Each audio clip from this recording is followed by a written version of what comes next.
Hi everyone, it's QuickyBaby and welcome back to World of Tanks, and today we've got the pleasure of watching Mario, who from, would you guess it, the European server, playing in the one and only. It's the most dangerous tank destroyer in the game, at least in my opinion. It's the Tortoise, and Mario today is going to have their work cut out for them, even in such a dangerous tank, as they are going to be left, as you might have seen in the thumbnail, in a situation where they're having to deal with over half of the enemy team by themselves. However, before we get into the stressful end game scrapes and whether Mario is going to be able to handle it mentally and finish out on top today, let's talk about the Tortoise. The highest damage per minute game in the tank, of course, is the Badger, and this is its baby brother. Now, the Tortoise, its damage per minute is just a fraction lower than the Badger, so it's not really... In my opinion, it's kind of got more damage per minute than the Badger when you think about things from a tier for tier perspective. 3,400 DPM pretty much base on this vehicle, which if you use the correct field mods and you get on like a gun rammer, vents, premium consumable, brothers in arms, and you make everything fancy and you even use a direct, you can get it up to pretty much 4,800 damage per minute. Meaning that you are able to pretty much pick apart multiple tier 10 tanks per minute, and you are literally doing a mouse and a half, even if they're boosting up their hit points every single minute. So that means that the Tortoise only really has to have kind of one good minute of continuous fire for it to have a decent game. Spoilers, Mario is going to have multiple minutes of continuous fire in this battle, as you're going to be seeing. This vehicle has been performing oh so well ever since Wargaming added in Equipment 2.0. It's really bizarre to me that Wargaming couldn't figure out, or they didn't foresee, I guess, that when they put in a module which increases raw base speed by a flat amount, that the slowest tanks in the game would benefit the most from it.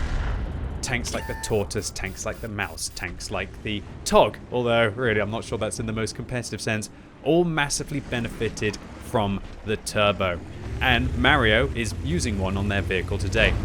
It's going to come in real handy for not only just getting into position, but also the traverse speed of the vehicle, although a rotation device on this vehicle would do more, but then you wouldn't be able to go 24 forwards, and more importantly, you wouldn't be able to go 12 backwards, because this vehicle's reverse speed is a horrible 10. Now, it's clear to me that Mario hasn't got their Tortoise fully upgraded yet, because they've got a flat 2,000 hit points, whereas a Tortoise that is min-maxed will actually reduce their hit points slightly to be able to pump up the damage per minute of the vehicle. And that's what you get from the last field mod on this tank. To be exact, you make your crew more vulnerable to injury with 20% more chance for them to take damage, and you lower your hit points by 2%. But for that, you gain 3% rate of fire.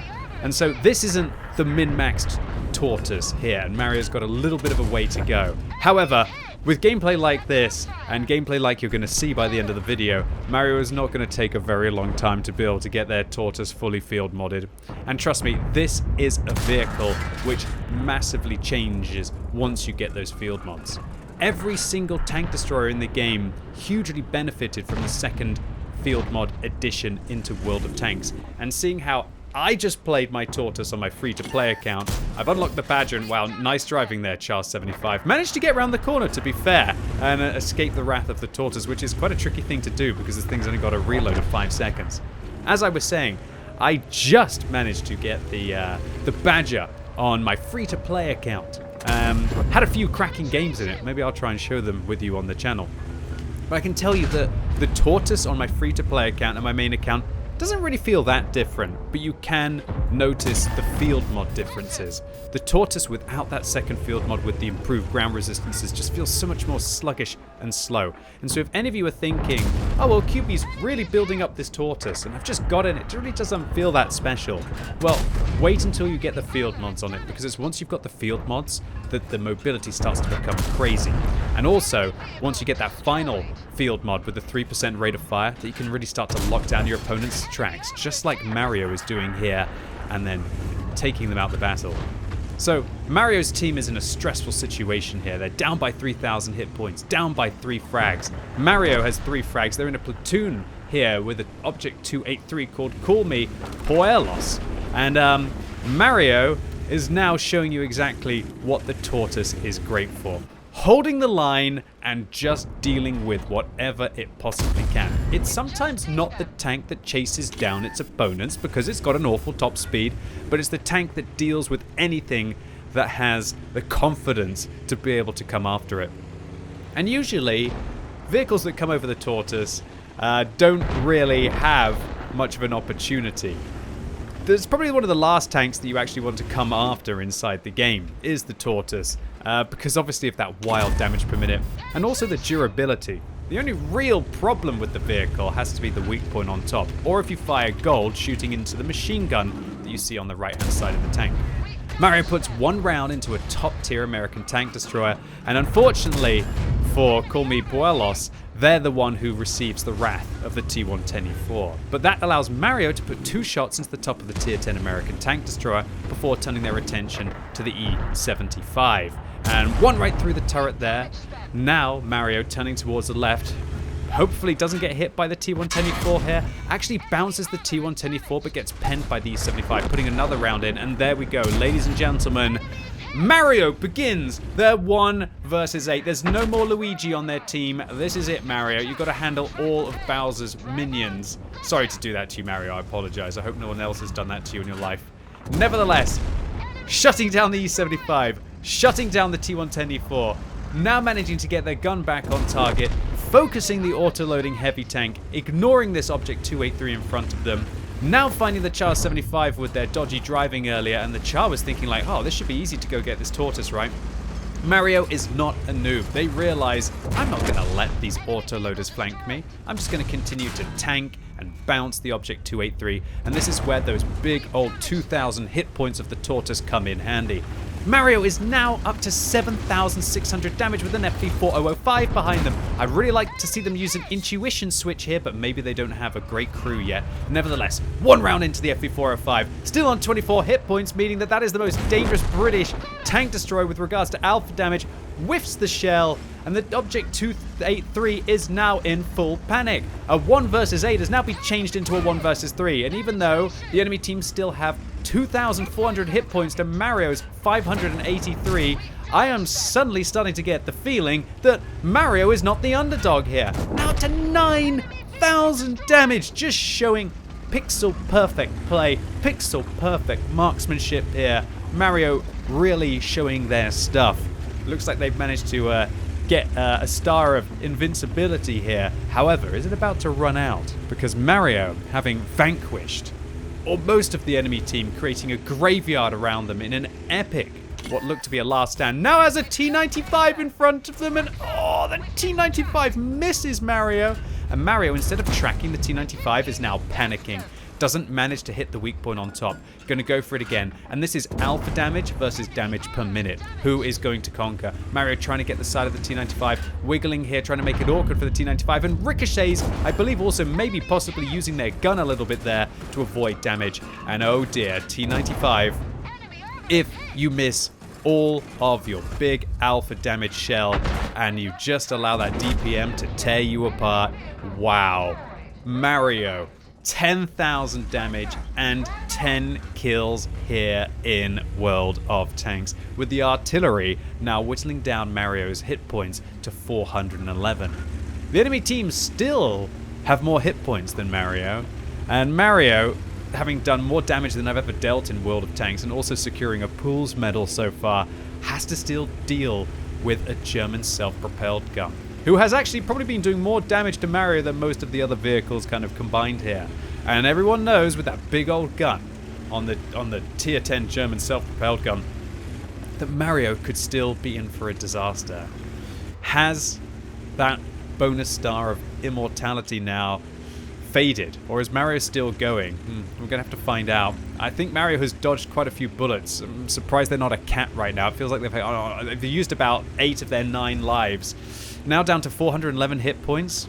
It's just about trying to think, is the artillery going to cap? That's the worst thing that could possibly happen. Looks like Mario is betting on the artillery going out towards the west, but oh my gosh, no. Sixth sense goes off. Mario looks to the left, looks to the right, visibly shaken here, waiting for the impending artillery doom, and is it gonna land? It doesn't. Mario decides to blind fire in a bush. Not quite figured out where the enemy artillery is. Are they still spotted? Are they not spotted? Is the artillery waiting for a sneaky kill shot? What bush could they possibly be in? Mario doesn't look like they have the best of view ranges right now, unable to see even a gigantic German barn in a bush. Mario's alpha damage is also 510 with these high explosive rounds, or 515 to be exact, so he is less than a 50-50 to destroy the GW100 in a single shot. Banking on the GW100. Again, Mario gets spotted, and oh, the artillery only does 237. And even a low roll from Mario there with the HE shell. The quick reload on the Tortoise finishes off the last remaining vehicle on the enemy team.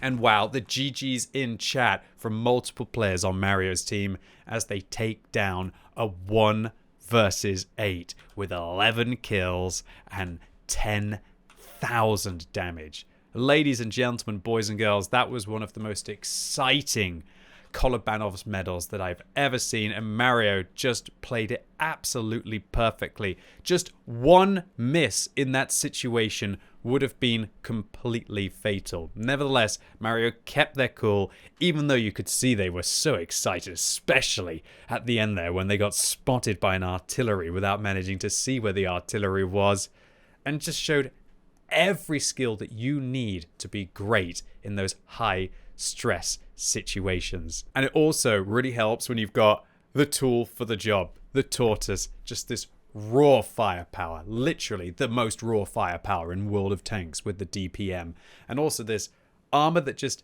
is so forgiving from pretty much most angles. You always feel like you have a chance, and if you're aggressive and you apply pressure to your opponent, you'll be surprised how likely they are to wilt under the pressure from this slow but steady advance. So Mario takes down the one that everybody wants, the Kolobанов's medal for standing alone against at least 5 opponents, in this case 8, a Pools medal for those 11 frags on his team, a high caliber medal for 10,890 damage, and yeah, kind of an ace tanker for 2,365 base experience. And the only thing I really didn't like here, once again, is that some people just load full gold, especially in a vehicle like this, where if you have intuition, you have easy access, only a second to be able to switch between the shells. But then again, if Mario didn't have all of those gold rounds, one bounce could have proved to be fatal in this game. And maybe that 1 second, if the intuition's shell switch, would have been 1 second too many. Irrelevant of only breaking even in this game. Maybe Mario's trying to go for marks, or maybe they're just trying to grind the field mods as quickly as possible on the Tortoise, and I can understand why. This tank feels so much different when you get it fully upgraded as to when you don't, and when you're just grinding through towards the Badger. So Mario, congratulations to you on what was one of the greatest last stands I've ever seen in World of Tanks. And if you're playing like this before the vehicle has all of its field mods, I can only imagine what you're going to be achieving in it when you get that final last extra 3% rate of fire. And thank you so much, Mario, for uploading your replay to the What Replays website.